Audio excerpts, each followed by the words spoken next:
자, 반갑습니다. 오늘은 중학교 2학년 과학 7단원 전기와 자기를 이제 핵심만 압축해서 정리하는 시간을 가져보도록 하겠습니다.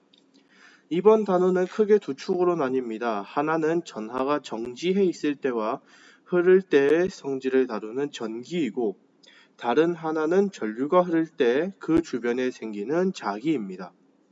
전하의 정적, 동적 특성부터 ohm의 법칙, 저항 연결, 그리고 전류와 자기장의 상호작용과 전동기 원리까지 오늘 한 번에 마스터해 보겠습니다. 그럼 바로 시작해 보도록 하겠습니다. 오늘 배울 내용은 크게 세 파트로 나눌 수 있습니다. 첫 번째는 전기 파트의 정전기 현상입니다. 마찰에 의해 전자가 이동하면서 물체가 전하를 띠는 마찰 전기의 원리, 전하 사이에 작용하는 전기력, 그리고 정전기 유도와 검전기 작동 원리를 다룹니다. 두 번째는 전기 파트의 회로 에너지입니다. 전류, 전압, 저항의 관계인 ohm의 법칙, 저항을 직렬로 연결할 때와 병렬로 연결할 때의 차이, 그리고 전기 에너지가 어떻게 전환되고 소비되는지를 학습합니다. 세 번째는 자기 파트, 전류와 자기장입니다. 자기력과 자기장의 특성, 전류가 흐르는 코일 주위에 생기는 자기장, 그리고 자기장 속에서 도선이 받는 힘과 이를 활용한 전동기의 원리를 정의합니다. 이 세 파트를 순서대로 짚어보면서 마지막에는 전체 핵심 개념을 한 번에 정리하는 시간을 가져보도록 하겠습니다.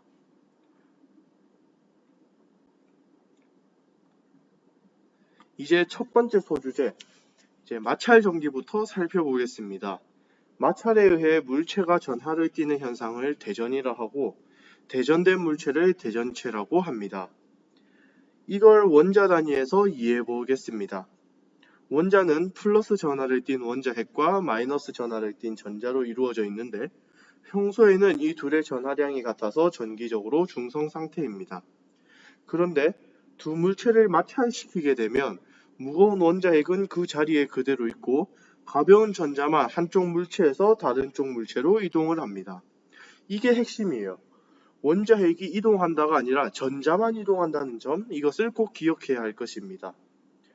그 결과 전자를 잃은 물체는 플러스 전하를 띠게 되고, 반대로 전자를 얻은 물체는 마이너스 전하를 띠게 됩니다. 이렇게 발생하는 마찰 전기는 한 곳에 머물러 있다고 해서 정전기라고도 부르며, 습도가 낮고 건조할수록 더 잘 발생하게 됩니다. 이렇게 전하를 띤 두 물체 사이에는 힘이 작용하는데 이걸 전기력이라고 합니다. 전기력에는 두 가지가 있습니다. 같은 종류의 전하 사이, 그러니까 플러스와 플러스 또는 마이너스와 마이너스 사이에는 서로 밀어내는 척력이 작용합니다. 반대로 다른 종류의 전하, 즉 플러스와 마이너스 사이에는 서로 끌어당기는 인력이 작용합니다.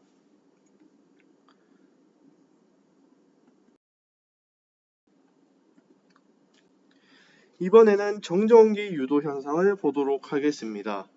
금속처럼 전자가 자유롭게 움직일 수 있는 도체에 대전체를 가까이 가져가면 도체 속 자유전자가 전기력을 받아 이동하고, 그 결과 도체 내부에 전하가 새롭게 배치되는 현상이 일어납니다. 이걸 정전기 유도라고 합니다. 이때 규칙이 있습니다. 대전체와 가까운 쪽에는 대전체와 다른 종류의 전하가 유도되는데, 이건 인력 때문입니다. 반대로 대전체와 먼 쪽에는 대전체와 같은 종류의 전하가 유도되는데, 이건 척력 때문에 밀려난 결과입니다.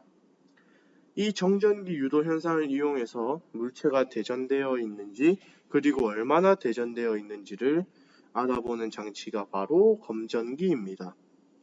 검전기의 마이너스 대전체를 가까이 가져가면 금속판에 있던 전자들이 척력 때문에 금속박 쪽으로 밀려 내려갑니다.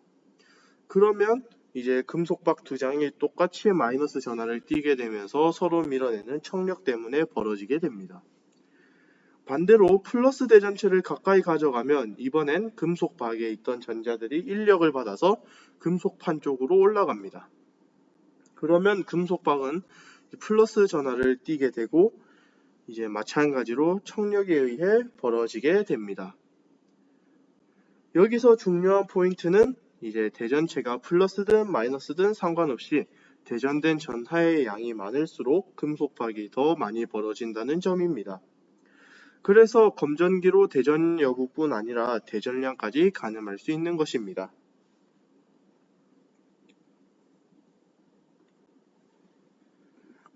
이제 전기 파트의 두 번째 회로와 에너지로 넘어가겠습니다. 이제 먼저 전류와 전압의 개념부터 정리해 보도록 하겠습니다. 전류는 이제 전하의 연속적인 흐름이며 단위는 A, 암페어를 사용합니다. 1암페어는 1000mA와 같습니다.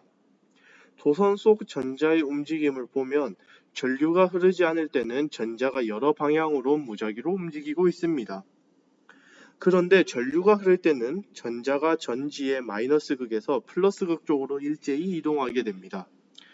여기서 정말 중요한 주의점이 하나 있습니다. 바로 전자의 이동 방향과 전류의 방향이 서로 반대라는 점입니다.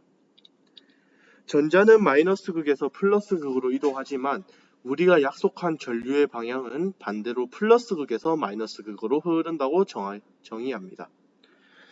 이 부분은 시험에 정말 자주 출제가 되기 때문에 꼭 기억을 해두면 좋을 것 같습니다. 다음은 전압입니다. 전압은 전기 회로에 이제 전류를 계속 흐르게 하는 전지의 능력이고 단위는 V, 볼트를 사용합니다. 전압과 전류의 관계를 이해하기 좋은 방법이 바로 이 수로 모형입니다. 표를 보면요. 물을 흐르게 하는 펌프는 전기 회로의 전지에 해당하고 물의 높이 차는 전류를 흐르게 하는 원동력인 전압에 해당합니다. 물의 흐름 자체는 전류에 해당하고 에너지를 소비하며 돌아가는 물레방아는 전구에 해당합니다. 이렇게 물의 흐름에 빗대어 생각하면 전기 회로가 훨씬 직관적으로 이해됩니다. 자, 이번에는 전기 저항과 옴의 법칙입니다. 전기 저항은 이제 전류의 흐름을 방해하는 정도를 나타내며 단위는 옴, 기호로는 그리스 문자 오메가를 사용합니다. 저항이 생기는 원인은 이제 도선 속을 이동하는 전자가 도선을 이루는 원자들과 계속 충돌하기 때문입니다. 이 충돌이 전자의 흐름을 방해하는 겁니다. 도선의 형태에 따라서도 저항이 달라지게 됩니다. 도선의 길이가 길수록 저항은 커지고 반대로 도선의 단면적이 굵을수록 저항은 다 작아집니다. 길고 가는 도선일수록 저항이 크다, 이렇게 기억을 하시면 될 것 같습니다. 그리고 물질은 저항의 정도에 따라 세 가지로 분류할 수 있습니다.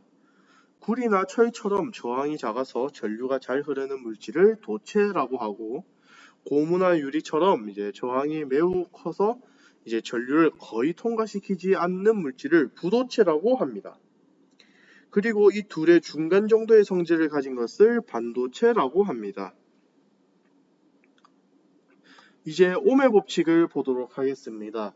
전기 회로에는 전기 회로에 흐르는 전류의 세기에는 이제 걸어준 전압에 비례하고 저항에는 반비례합니다.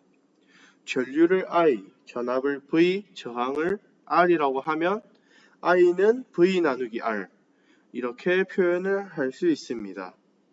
전류는 전압을 저항으로 나눈 값이다. 이 공식은 이제 오늘 배우는 내용 중에서도 가장 중요한 공식이니까 꼭 암기를 하여야 할 것입니다. 이 식을 변형하면 전압을 구할 때는 V는 IR이 되고 저항을 구할 때는 R은 이제 V 나누기 I가 됩니다. 참고로 전압 전류 그래프를 그렸을 때 그 그래프의 기울기가 바로 저항의 역수를 의미한다는 점도 함께 기억해두면 좋을 것 같습니다.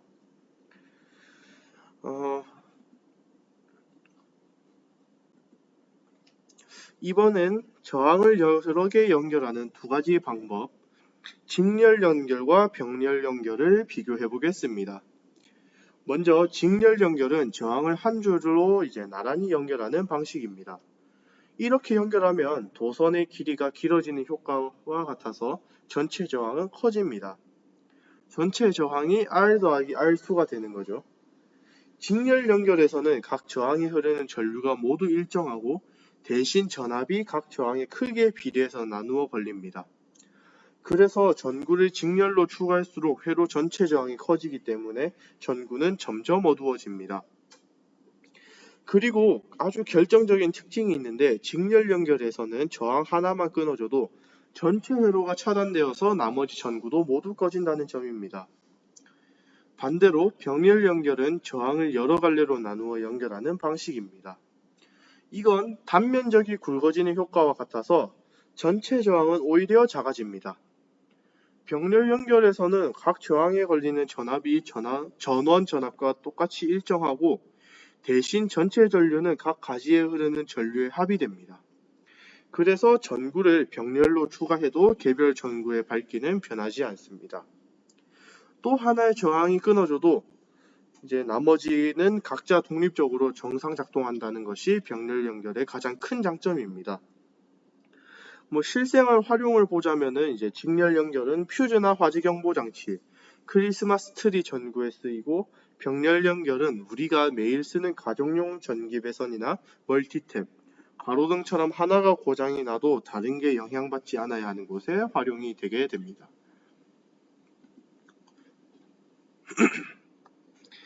이번엔 전기 에너지가 실제로 어떻게 쓰이는지 전환과 소비량을 살펴보도록 하겠습니다. 전기기구는 공급받은 전기 에너지를 다양한 형태의 에너지로 전환해서 사용합니다. 전기다림이나 전기장판, 전기주전자는 전기 에너지를 열 에너지로 전환하는데 이런 기구들은 대체로 소비 전력이 매우 큽니다. 선풍기, 세탁기, 믹서기는 전기 에너지를 운동 에너지로 전환하고 LED 등이나 스피커는 각각 빛 에너지와 소리 에너지로 전환합니다. TV나 스마트폰처럼 빛과 소리 또는 화학 에너지까지 여러 형태로 동시에 전환되는 복합 전환 기기도 있습니다. 이런 전기기구가 얼마나 많은 에너지를 쓰는지 나타내는 지표가 소비전력입니다. 소비전력은 1초 동안 전기기구가 사용하는 전기에너지의 양을 나타내며 단위는 와트, W, 와트를 씁니다. 예를 들어 220V 다시 60W라고 표시된 제품은 전격 전압인 220V로 연결했을 때 1초에 60J의 에너지를 소비한다는 뜻입니다. 그리고 전력량은 전기기구가 일정 시간 동안 소모한 총 전기 에너지의 양을 말하는데 단위는 WH, 와트시나 kWh, 킬로와트시를 씁니다. 공식은 화면에 보이는 것처럼 전력량은 소비전력 곱하기 사용시간입니다. 마지막으로 에너지를 효율적으로 사용하려면 에너지 소비 효율 등급이 1등급에 가까운 제품을 선택하는 것이 좋습니다. 1등급에 가까울수록 같은 성능을 내면서도 전기를 적게 쓰는 절전형 제품이라는 뜻입니다. 이제 마지막 파트 자기로 넘어가겠습니다. 먼저 자기장이 무엇인지 보도록 하겠습니다. 자기력이 작용하는 자석 주변의 공간을 자기장이라고 합니다. 자기장의 방향은 나침반 바늘의 N극이 가리키는 방향으로 정의합니다. 이 방향을 선으로 나타낸 것이 자기력선인데 자기력선은 N극에서 나와서 S극으로 들어가는 방향이 이렇게 그려지게 되고 자기력선 길이는 서로 교차하거나 도중에 끊어지지 않습니다. 그리고 자기력선이 촘촘할수록 즉 선이 빽빽할수록 그 지점에 자기장 세기가 세다는 뜻입니다. 그런데 자석이 아니어도 자기장을 만들 수 있습니다. 바로 전류가 흐르는 코일 주위에도 막대 자석과 비슷한 모양의 자기장이 형성됩니다. 이때 코일 주위에 생기는 자기장의 방향을 알아내는 방법이 오른손 법칙, 정확히는 오른손 감아쥐기 법칙입니다. 오른손으로 코일을 감아쥐되 내 손가락이 향하는 방향을 전류가 흐르는 방향과 일치시키면 이때 펼친 엄지손가락이 가리키는 방향이 바로 코일 내부 자기장의 N극 방향이 됩니다.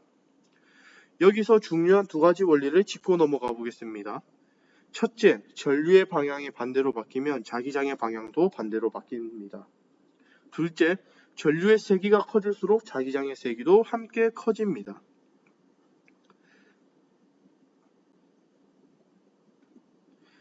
자, 이번엔 반대로 자기장 속에 전류가 흐르는 도선을 놓으면 어떻게 되는지 보도록 하겠습니다. 자석이 만드는 자기장과 도선에 흐르는 전류가 만드는 자기장이 서로 상호작용을 하면서 도선이 힘을 받게 됩니다. 이 힘의 방향을 알아내는 방법이 오른손 평바닥 법칙입니다. 오른손을 쫙 펴서 엄지손가락은 이제 전류의 방향으로, 나머지 네 손가락은 자기장의 방향으로 향하게 하면 이때 손바닥이 향하는 방향이 바로 도선이 받는 힘의 방향이 이제 되게 됩니다. 이 힘의 방향을 반대로 바꾸는 방법은 두 가지가 있습니다. 첫 번째는 전류의 방향을 이제 반대로 바꾸는 것이고, 두 번째는 자석의 N극과 S극의 위치를 바꿔서 자기장의 방향을 반대로 바꾸는 것입니다. 둘 중 하나만 바꾸면 힘의 방향이 반대가 되는데, 여기서 정말 헷갈리기 쉬운 포인트가 있습니다. 만약 전류의 방향과 자기장의 방향을 동시에 둘 다 바꾼다면 힘의 방향은 원래대로 그대로 유지됩니다. 이 부분 또한 시험에 자주 나오니까 꼭 기억을 해두면 좋을 것 같습니다. 마지막으로 힘의 크기를 더 크게 만드는 방법도 있습니다. 전류의 세기를 더 세게 하거나 자기장의 세기를 더 세게 하면 도선이 받는 힘도 그만큼 커지게 됩니다. 자, 그럼 이번엔 지금까지 배운 원리를 실제로 활용한 장치, 전동기를 살펴보도록 하겠습니다. 전동기는 자기장 속에서 이제 자기장 속에 사각형 코일을 넣고 이제 전류를 흘려주면 코일이 연속적으로 회전하는 장치입니다. 코일이 왜 회전할까요? 코일은 양쪽 두 부분으로 나눌 수 있는데 이 두 부분에 흐르는 전류의 방향이 서로 반대입니다. 전류의 방향이 이제 반대이기 때문에 오른손 법칙에 따라 두 부분이 받는 힘의 방향도 서로 반대가 됩니다. 한쪽은 위로, 또 다른 한쪽은 아래로 힘을 받는 식이죠. 이렇게 코일의 양쪽이 서로 반대 방향으로 힘을 받기 때문에 코일 전체가 회전하게 되는 것입니다. 그런데 코일이 반바퀴를 돌고 나면 그대로 두면 다시 반대 방향으로 돌아가려고 합니다. 그래서 정류자라는 장치가 코일이 반바퀴 돌 때마다 전류의 방향을 바꿔줘서 코일이 계속 한 방향으로만 회전하도록 만들어줍니다. 이 정류자의 역할이 전동기가 끊임없이 회전할 수 있는 핵심 비결입니다. 이렇게 자기장 속 도선이 받는 힘을 활용한 장치들이 우리 생활 곳곳에 있습니다. 전동기, 즉 모터는 세탁기, 선풍기, 드론, 엘리베이터, 전기자동차, 그리고 이제 초등학교 때 모두가 한 번쯤은 갖고 놀아봤던 이제 비비탄총 전동건, 이런 곳에 이제 꼭 들어가게 됩니다. 스피커도 비슷한 원리인데 음성 신호에 따른 이제 전류가 코일의 자기장을 만들고 이 자기장이 자석과 상호작용해서 진동판을 떨게 만들면서 소리가 나는 원리입니다. 자, 그럼 이제 마지막으로 오늘 배운 내용을 한 번에 정리해 보겠습니다. 전기 파트에서는 네 가지를 기억하면 됩니다. 첫째, 마찰 전기는 전자의 이동으로 대전되는데 전자를 잃으면 플러스 전하, 전자를 얻으면 마이너스 전하를 띈다는 것. 둘째, 정전기 유도는 도체의 대전체를 가까이 할 때 가까운 쪽에는 다른 종류의 전하가, 먼 쪽에는 같은 종류의 전하가 유도된다는 것. 셋째, 옴의 법칙은 전류가 전압에 비례하고 저항에 반비례한다는 것. 즉, I는 V 나누기 R이라는 것. 넷째, 저항 연결은 직렬로 하면 전체 저항이 커지면서 하나가 끊어지면 전체가 꺼지고, 병렬로 연결하면 이제 전체 저항이 작아지면서 각자 독립적으로 작동한다는 것입니다. 자기 파트에서도 네 가지 정도를 기억하면 될 것 같습니다. 첫째, 자기장의 방향은 나침반 N극이 가리키는 방향이며 자석 외부에서는 N극에서 나와서 이제 S극으로 들어간다는 것. 둘째, 전류가 흐르는 코일 주위의 자기장 방향은 오른손 감아지기 법칙으로 네 손가락은 전류 방향, 엄지는 이제 N극 방향이라는 것. 셋째, 자기장 속 도선이 받는 힘의 방향은 오른손 평바닥 법칙으로 엄지는 전류, 네 손가락은 자기장, 손바닥은 이제 힘의 방향이라는 것. 넷째, 전동기는 코일 양쪽에 흐르는 전류의 방향이 서로 반대이기 때문에 받는 힘 힘도 반대가 되고 이 힘의 차이로 연속 회전 운동이 만들어진다는 것입니다. 오늘 배운 전기력, 옴의 법칙, 오른손 법칙 이 세 가지 도구만 잘 기억하고 있으면 앞으로 나오는 회로 문제나 이제 자기장 문제도 충분히 풀 수 있을 것이라고 생각합니다. 이제 다음 시간 이제 마지막 단원을 이제 강의하기 전에 해당 7단원에 있는 이제 문제들을 풀어보고 모르는 내용들을 다시 한번 정리하는 시간을 가지면 좋겠습니다. 그러면 이제 오늘도 이제 수고 많으셨습니다. 다음 강의에서 뵙겠습니다. 감사합니다.